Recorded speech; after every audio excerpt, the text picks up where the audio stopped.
श्री रामचरितमानस के दो पार्ट, बड़े पावरफुल पार्ट, एक सीता दूसरी सती, और दोनों ही अद्भुत हैं अपने आप में। लेकिन एक जलते जलते बच गई और दूसरी बचाते बचाते भी जल गई। बेटी शादी के लिए बैठी है, पत्नी झगड़े के लिए तैयार बैठी है, भाई बंटवारे के लिए बैठा हुआ है, बाप बंटवारे में गड़बड़ करने के लिए बैठे हुए हैं, पड़ोसी लड़ने के लिए बैठे हुए हैं, झगड़े झंझट गृह कारज नाना जंजाला, इतनी व्यस्त लाइफ है, व्यक्ति कथा सुनने जाए कैसे?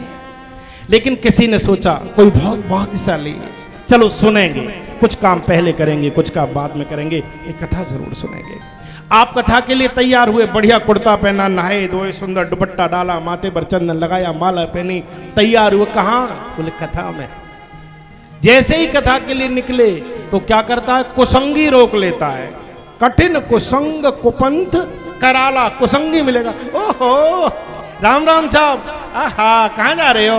बोले कथा सुनने जा रहे हैं। ओहो 100 चूहे खा के अब तुम इसके लिए चले हो? कल तक तो गांठ काटते थे, आज कथा सुनने के लिए चल दिए। कथा क्यों सुननी चाहिए? और कथा न सुनने से क्या हानि होती है? कथा सुनने से क्या लाभ होता है? कथा सुनने से किस किस का कल्याण हुआ और कथा न सुनने से किस किस का नुकसान हुआ है? कथा की महिमा क्या है? कथा का महत्व क्या है? ये कथा है क्या? ये कथा सुनने को कब मिलती है? आइए इसका दर्शन करें। व्यक्ति के जब जन्म जन्मांतर के, युग युगांतर के, कल्प कल्पांतर के पुण्य जब एक साथ उदित होते हैं, तब उसके जीवन में कथा सुनने का शुभ अवसर प्राप्त हुआ करता है। भाग्योदयेन बहुजन्म समर्जितेन सत्संग मम च लभते पुरुषो यदा वै। कथा कब सुन पाता है? जब जीवन में अनेक जन्मों के पुण्य एक साथ उदित होते हैं, तब कथा सुन पाता है। अब आप कह सकते हैं कि महाराज जी हमने तो बहुत बार सुनी, हमने तो तब सुनी, हमने तो तब सुनी, हमने तो वहां सुनी। तो पहली बात तो ये कि यदि आपने इतनी बार सुनी है तो निश्चित ही आप परम सौभाग्यशाली हैं, पहली बात। दूसरी बात ये कि आप कथा में बैठे थे या आपने कथा सुनी थी? आपने कथा को देखा था या कथा में सुनने भी गए थे? सुन कितने पाते हैं? पहली बात तो यह है कि इस कथा में आने के लिए बड़े भाग्य की जरूरत होती है।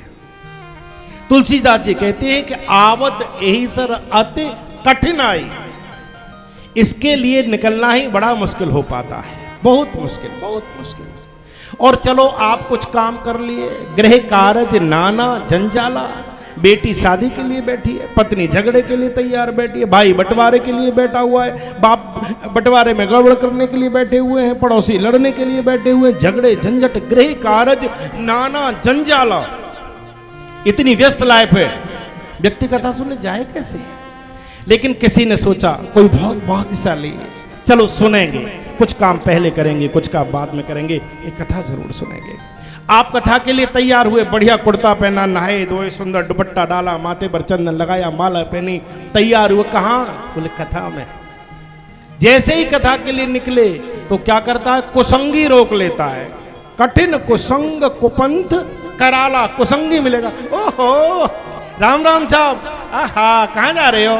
बोले कथा सुनने जा रहे हैं। ओहो 100 चूहे खा के अब तुम इसके लिए चले हो? कल तक तो गांठ काटते थे, आज कथा सुनने के लिए चल दिए। कुसंगी रोकता है, लेकिन आप फिर भी नहीं रुके। बोले चूहे भी खाए हैं, कथा भी सुनेंगे, हम तो जाएंगे।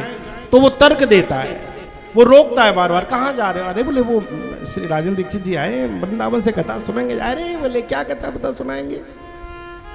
पहले दिन तो वैसे ही व्यवस्थाओं के नाते कथा समय से शुरू नहीं हो पाती, पहले दिन तो कथा वथा को सही से हो नहीं पाती। और क्या करोगे कथा में जा करके? हैं वही झगड़े झंझट की कथाएं, वही राम रावण की लड़ाई, वही कंस और कृष्ण की लड़ाई, और वो वही राक्षसों की और शंकर जी का, ये सब सुनने जा रहा है। तो ये तो घर में भी बतेरा हो रहा है, वहां जाकर के क्या करेगा? अनेक अनेक तर्क देता है, लेकिन सारे तर्कों को झुटला करके आबुत यही सर अति कठिनाई। लेकिन इन सबको छुटकारा पा करके कौन आता है? बोले अति हरि कृपा जाहे पर होई, पांव देह यही मार्ग सोई। जिस पर भगवान की बहुत बड़ी कृपा होती है वो कथा में जा पाता है। तुलसीदास जी कहते हैं आवत यही सर अति कठिनाई, बहुत बड़ी कठिनाई का काम वो आ पाता है कौन? बोले जिसको भगवान लेकर के आता है। आप ही सोचो, क्या प्रचार में कोई कमी रखी है इन्होंने? क्या यहाँ सबको नहीं पता कथा हो रही है? आप सोचो ना, जितना बड़ा पांडाल है, जितने लोग यहाँ पर बैठे हैं, इतने ही आ पाए, और क्यों नहीं आ पाए? अगर किसी से पूछो कथा में क्यों नहीं गए, टाइम ही नहीं मिलता है। अरे कथा में नहीं, टाइम ही नहीं मिलता है। और पूछो कि ताश क्यों खेलने, वो टाइम ही नहीं कटता है। गजब की बात है, कथा में नहीं आ रहे, टाइम ही नहीं मिलता, और जुआ खेलने के लिए टाइम ही नहीं कटता। क्यों नहीं आ पाते? क्योंकि जिसके सर पर पाप नाचा करता है वो बाप की कथा में नहीं आ पाता। उस कथा में तो वही आता है जिसको हनुमान जी हाथ पकड़ के लाते। आहा, जान तो तुम्हें हो जाए, सो ही जान है जय देह जनाई। हनुमान जी जिसका हाथ पकड़ते वो आता है। जैसे आपके घर में गृह प्रवेश हुआ, शादी की सालगिरह है, बेटे का नामकरण संस्कार है, शादी का प्रोग्राम हुआ है, कोई बढ़िया उत्सव हो रहा है, कौन आता है आपके यहाँ? जिसको आप कार्ड देते हैं, जिसको आप बुलाते हैं, और जिसको आप नहीं बुलाते वो आपके आयोजन में नहीं आता।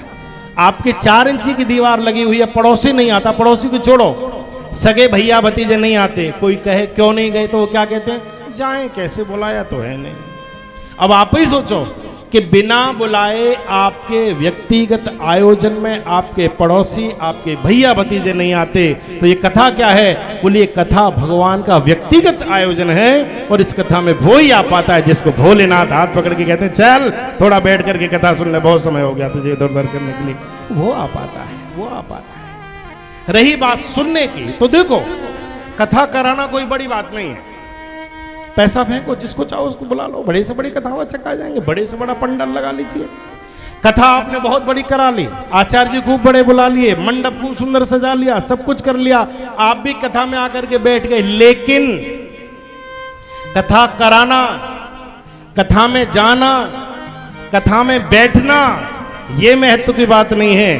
कथा में जाकर के कथा को सुनना, ये महत्व की बात है। कई बार हम शरीर से तो कथा में बैठे होते हैं, लेकिन मन हमारा इधर उधर लगा रहता है। कोई पांडाल देखेगा, कोई लाइट देखेगा, कोई देखेगा कि चांदनी थोड़ी ऐसी, कोई कहेगा सोफा थोड़ा इधर। नहीं नहीं, कथा में जाकर के केवल और केवल कथा सुननी चाहिए, कथा सुननी चाहिए, इधर उधर ध्यान नहीं जाना चाहिए। मन इधर उधर भटकता है तो कथा कहीं ना कहीं छूट जाती है। हमारी अलीगढ़ में कथा हो रही थी तो अचानक से एक बंदर आ गया, उसने चांदनी खुल रही थी तो वहां से ऐसे करके मुंह निकाला और ऐसे ऐसे करके देखा। जब उसने ऐसे करके देखा तो पूरी पब्लिक उसे देखने लग गई। जब सब लोग देखने लगे तो मैंने देखा कि हमारे साथ एक पंडित जी महाराज थे, जो बालक साथ में थे, वो भी देख रहे थे उधर ही। तो सबसे पहले उन्हीं ने देखा उसको, तब लोगों ने देखा। तो मैंने कहा भले आदमी, इसे क्या देख रहा है? तुम में और इनमें कौन सा कोई बहुत बड़ा अंतर है, हैं? जो कथा को न सुने वो बंदर ही है, तो क्यों इधर उधर ध्यान बांट रहे हो? तो इधर उधर नहीं देखना है, क्या करना है? बोले कथा सुननी है। कैसे सुननी है ये और सुनिए। जिस प्रकार व्यक्ति मुंह फाड़ करके मरीज डॉक्टर की बात सुनता है, डॉक्टर कहता है ये गोली इतने बजे, ये वाली टैबलेट इतने बजे, ये इंजेक्शन इस टाइम इतने बजे, ये दाल का पानी, लौकी का पानी इतने बजे, जूस इतने बजे, वो टाइम टेबल देता है। आदमी मुंह फाड़ के सुनता है कि एक भी गोली निकलने के जाए, क्योंकि गोली निकली और प्राण गए। जैसे मुंह फाड़ के व्यक्ति उस डॉक्टर की बात को सुना करता है, ऐसे ही भगवान की कथा को एकदम एकाग्रचित्त होकर के सुननी चाहिए। एक और बात आपसे निवेदन करें, प्रेमी की बातें बहुत अच्छी लगती हैं, बहुत अच्छी लगती हैं। हमारा जिससे प्रेम हो जाया करता है उसकी बातें बड़ी अच्छी लगती हैं। प्रेम का मतलब केवल प्रेमी और प्रेमिका ही नहीं होता है। प्रेम का मतलब प्रेम किसी से भी, बेटे से भी हो सकता है, बेटी से होता है, गुरु से होता है, माता पिता से होता है, अपनी गौ माता से होता है, सब किसी से भी हो सकता है, वो है भगवान से होता है। तो प्रेमी की चर्चा बड़ी सुहाती है। जैसे ही कोई प्रेमी की बात चले तो आदमी क्या कहता है, धीरे से घुमा फिरा के, अच्छा अच्छा अच्छा, और हमारे बारे में कुछ कह रहे थे क्या? कोई हमारे बारे में चर्चा की? आपने कह दी कि हाँ वो कह रहे थे आजकल कैसे हो, मिलते जुलते नहीं हो, कहीं दिखाई नहीं दे रहे हो, और आप ठीक हैं, बस इतना ही पूछा। आप 10 मिनट फिर बात करते भी धीरे से और कहते हैं और क्या कह रहे थे? और तो कुछ नहीं कह रहे थे, और तो कोई बात नहीं। आप कुरेद के सुनना चाहते, क्यों? क्योंकि कहीं ना कहीं आपसे उनका लगाव जुड़ा हुआ है, आप जुड़े हुए हैं, इसलिए आपको अच्छा लगता है। ऐसे ही भगवान की कथा के प्रति रति चाहिए, भगवान के प्रति प्रेम चाहिए। और जिससे हम प्रेम करते हैं, जाने बिनु न होय परतीति, बिन परतीत होय नहीं प्रीति।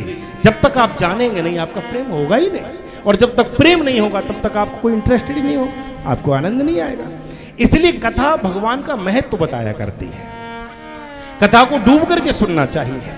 श्री रामचरितमानस के 2 पार्ट, बड़े पावरफुल पार्ट, एक सीता, दूसरी सती, और दोनों ही अद्भुत हैं अपने आप में। लेकिन एक जलते जलते बच गई और दूसरी बचाते बचाते भी जल गई।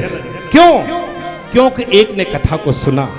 श्री सीता जी अशोक वाटिका के नीचे बैठ करके चिता तैयार करने की बात करती हैं, मेरी चिता सजा दो। त्रिष्ठा से कहती है, माँ मेरे लिए चिता तैयार कर दे। वो कहती है, अवनिन आवते कहु तारा, अशोक के पेड़ के नीचे बैठ करके जानकी जी रुदन करती है, शरीर छोड़ना चाहती हूँ। और जब जलने की बात की, जब मरने की बात की, हनुमान जी ऊपर बैठे थे। क्या किया हनुमान जी ने? तब हनुमंत कही सब कथा। ऊपर से जैसे ही कथा सुनाई है, क्या हुआ?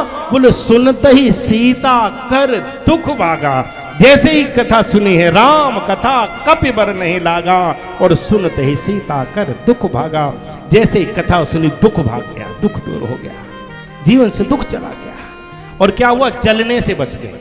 और सती, शंकर जी कह के हार गए। सुन लो, वो कथा आएगी अभी शिव पुराण की कथा में। कुंभ ऋषि के आश्रम में जाते हैं, सती ने बैठ करके कथा नहीं सुनी। सुनी महेश परम सुखमानी, शंकर जी ने सुनी, सती ने नहीं सुनी। शंकर जी कहते हैं, भगवान इनको प्रणाम करो। नहीं करूंगी जी, किसी कीमत पर नहीं करूंगी। उल्टी चली, प्रणाम नहीं किया। परिणाम, शंकर जी बचाते बचाते हार गए। लेकिन अंत में क्या हुआ? बोले जल के ही प्राण छूटे। जो भगवान की कथा को सुना करता है, वो संसार की जलन से बच जाता है, और जो भगवान की कथा को नहीं सुना करता है, वो संसार की जलन से झुलस जाया करता है। ये कथा है क्या? ये कथा अमृत है भैया। तब कथा अमृतम तप्त जीवनम।